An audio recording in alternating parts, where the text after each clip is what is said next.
이틀 동안 거의 120% 이상 올라왔습니다. 이거 사시는 분들은 진짜 용감하다고 인정해야 됩니다. 저는 어떻게 했냐면요, 이렇게 했습니다.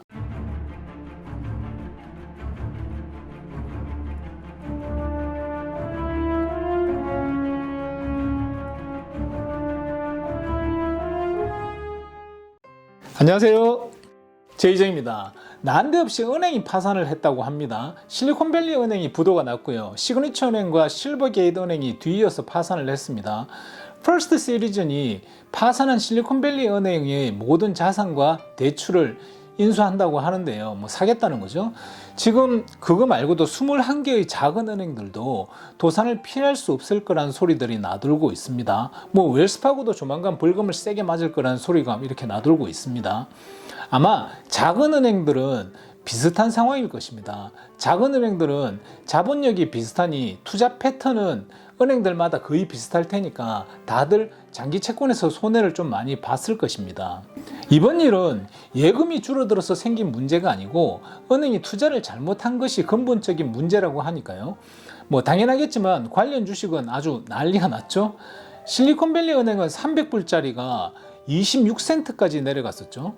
지난 이틀 동안 저점 대비 200% 이상 올라갔습니다.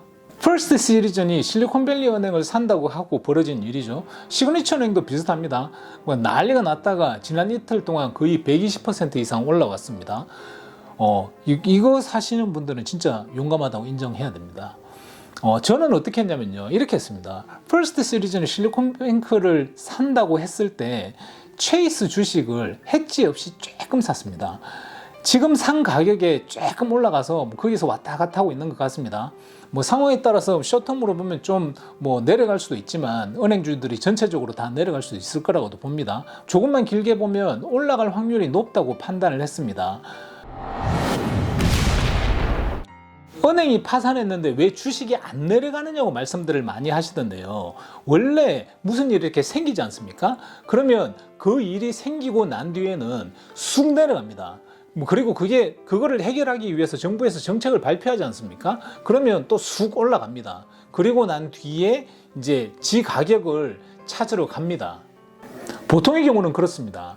지금은 제 가격을 찾아가고 있는 상태라고 보시면 됩니다. 물론 여기에서 몇 개가 더 터지면 쑥 내려갑니다. 그래서 지금 단타 들어가시는 분들은 조심을 해야 하기는 합니다.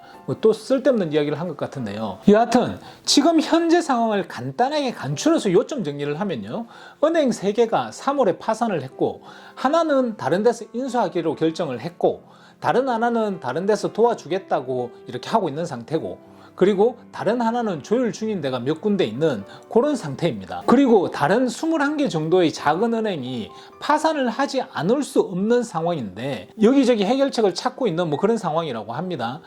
그리고 지금 이것 때문에 미국 부동산에는 아직까지는 직접적으로 영향을 미치지는 않고 있는 상황입니다. 그 이유는 근본적으로 사람들이 돈이 없어서 예금이 부족해서라든지 혹은 미국 경기가 안 좋아서 그런 문제가 아니고 단지 은행에서 투자를 잘못했기 때문이라는 그런 인식이 좀 많습니다. 하지만 이런 현상이 계속 지속이 되고 은행이 몇 개가 더 파산을 한다면 사람들의 기대 심리가 무너지겠죠. 그 와중에 파월은 또 금리 인상을 했습니다. 아직 자신이 있다는 얘기죠. 지금의 미국 경제와 은행들의 재정 건전성이 자신이 있다 손 치더라도 어지간하면 이번 한 번은 쉬어갈 만한데 지금 인상을 하는 것은 또 다른 한편으로 보기에는 인플레이션을 못 잡으면 다 죽는다는 그런 절박감이 좀 있는 것 같습니다. 지난 1년 동안 거의 9번의 금리를 인상을 했죠. 그래서 이번에는 한 템포 죽이고 다음번에 올리는 게 낫지 않을까 하고 다들 생각을 했을 텐데요. 그런데 저도 좀 생각을 해보니까 이번에 안 올리고 유지했으면 시장은 경제가 어려워서 그렇다고 판단하고 지금 벌어진 상황보다 더 어려운 상황이 되었을 것 같다는 생각도 좀 있습니다. 그런 면에서 보면 잘한 것 같기도 합니다. 금리라는 것이 올리든 내리든 흑백의 장단점이 함께 존재합니다. 그리고 혹시 미국 은행이 부도났을 때 고객의 예금이 보호되는지 궁금해 하실 것 같은데요. 미국 은행들은 의무적으로 FDIC라는 보험에 가입이 되어 있는데요. 그 한도가 25만 불입니다. 그러니까 25만 불까지는 보호가 되니까 25만 불 안쪽으로 가지고 계신 분들은 걱정하지 않으셔도 되고요. 요즘 같은 때는 보호 한도를 초과하는 것은 좀 갈라놓는 것도 다른 은행을 한 2개 개 정도로 이렇게 갈라놓는 것도 방법일 것입니다. 그리고 내가 내던 모기지 은행이 파산을 하면 모기지가 없어서 돈을 안 내도 되는지 궁금해하실 것 같은데요. 그렇지 않습니다. 돈 내야 됩니다. 돈을 빌려준 것은 그 패키지가 자체를 노트라고 하죠. 이 노트 자체가 은행의 자산입니다. 뭐 책상, 의자 이런 거와 똑같은 겁니다. 누군가에게 팔죠. 그리고 누군가가 씁니다. 그 아무리 헐값에 팔리더라도 우리가 내야 하는 돈은 똑같습니다. 혹시나 궁금해하시는 분이 있지 않을까 해서 말씀드렸습니다. 이상입니다. 도움이 되셨으면 좋겠습니다. 감사합니다. 따봉!